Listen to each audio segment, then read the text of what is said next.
I know who I am, but from time to time I lost it. I forget. You see?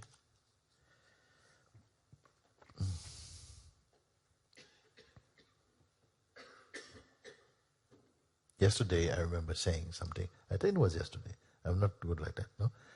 But if you've heard it before, then hear it again. I said something like this, that I am, no?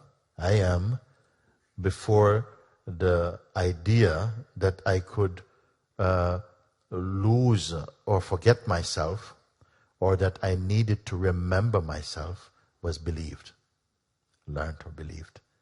Again I say it, I am, we are, I am.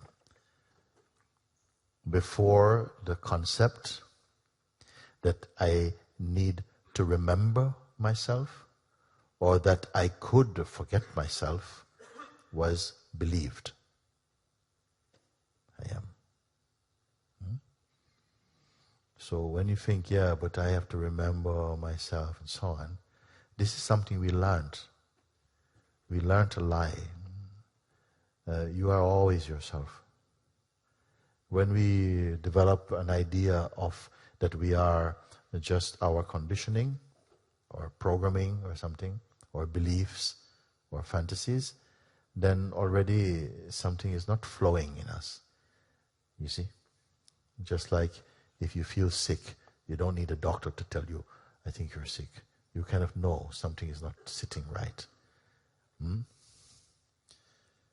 Now, I know who I am, but from time to time I lose it. And the thought came that I'm cuckoo, means that you're crazy.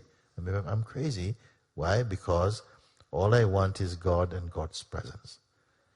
I have no one with whom I can share some deep inside questions that arises. I know that I'm not the body and not thoughts. Everything is God's work. If I know I am not the body, I'm not thoughts. Everything is the Supreme's work. Everything. And I am just a part of it.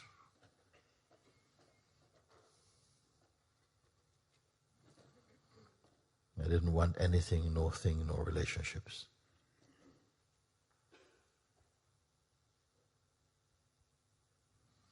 Then you're holding your I.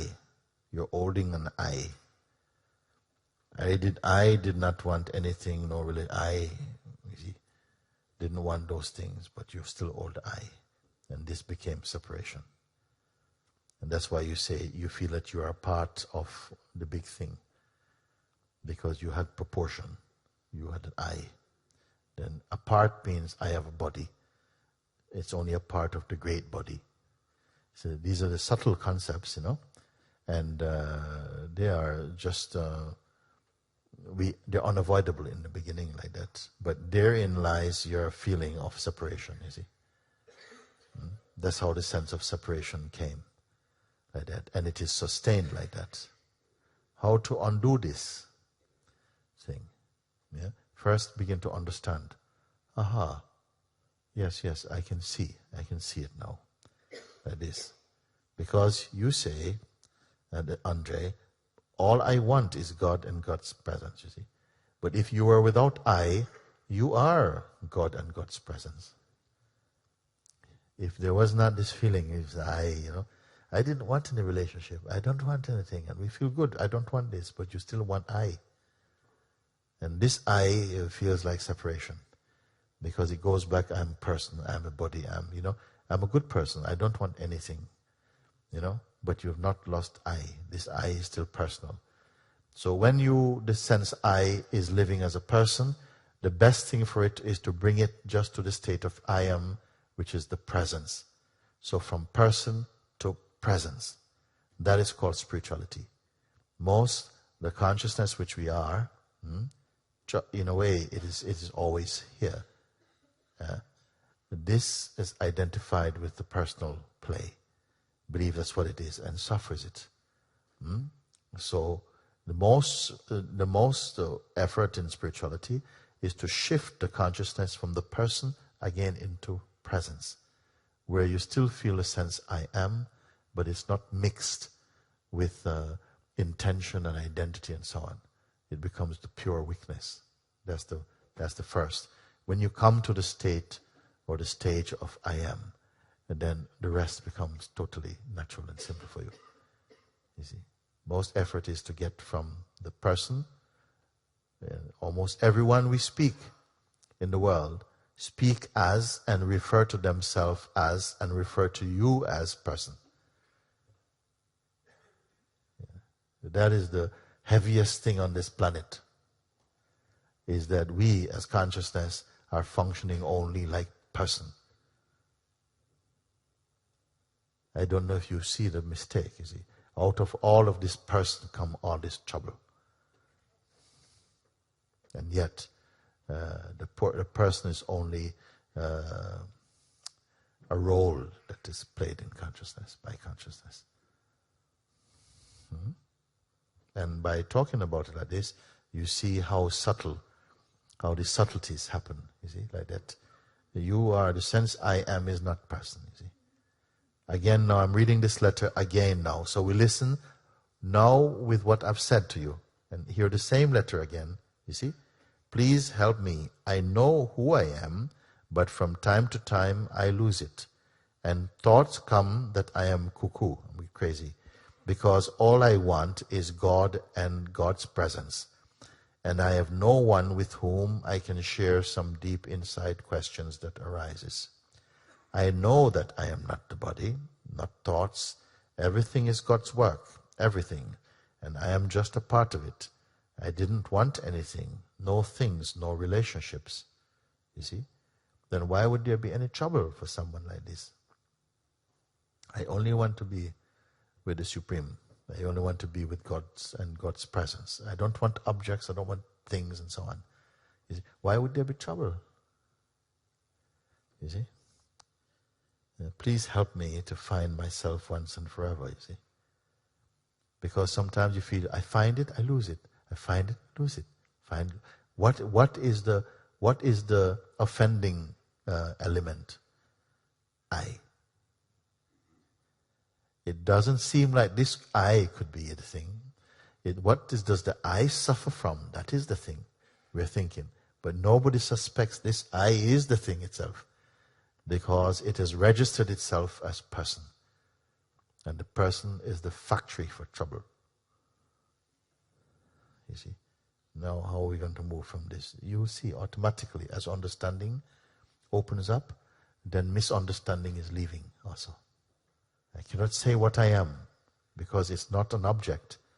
I can say this is a piece of paper, this is microphone, this is speaker, this is statue. But I cannot say what I am because it's not an object. You see? I can only say what I am not. Now I gave example before, and on many occasions I say, if we take the example of a sword or a knife that can cut so many things, but it cannot cut itself because it is one thing. Doesn't matter how sharp when you make it, razor sharp, it cannot cut itself because it's one whole unity. Or a scale that can weigh many things, but it cannot weigh itself because it is itself. Or the eyes that can see everything, many objects, but they cannot see themselves directly. You see? You are also like that. You are one. You cannot see yourself. You see? Not in that way. You can only see your idea of who you are, but yourself you cannot see. You can only be. You cannot see it phenomenally like that. So this is a misunderstanding of the thing, I can know myself. I say you cannot know yourself as one thing knowing another thing. It's not like that.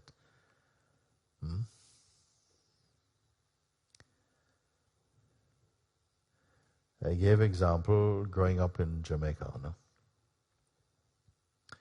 Playing on the street, little boys playing at the back street. And we met some tourists who were coming along. And one lady of the group, she was saying to us, "You live in paradise. You live in paradise." You know, we don't know what she's talking about. We don't know what she's talking about. You see? But we knew that she was meaning something nice. Because she's going, you live in paradise.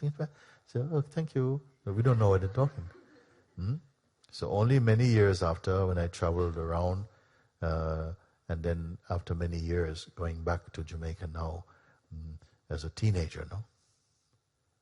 I was coming into my town, and when we opened up this view, I said, this is paradise. You see? Because you need contrast. You need some contrast to have some sense of what something is. You cannot know something is good if you don't know what bad is. So we have to have this contrast. So in a way, by knowing what I am not, at the same time, I know what I am, but I cannot show. I know that everything that is seen, I cannot be that essentially. But the great paradox of life, at some point you come to see, I am also all of this. And beyond all of this. But at the first point, you must come to see, I am none of this, including this. When the false is exposed and removed, you don't have to go and find the real. The real is unveiled. It's not somewhere else, it's always here. What is a great thing for a human being to discover? That I don't have to make myself. I can create many roles, play many parts, but still I am the unchanging. This is great discovery.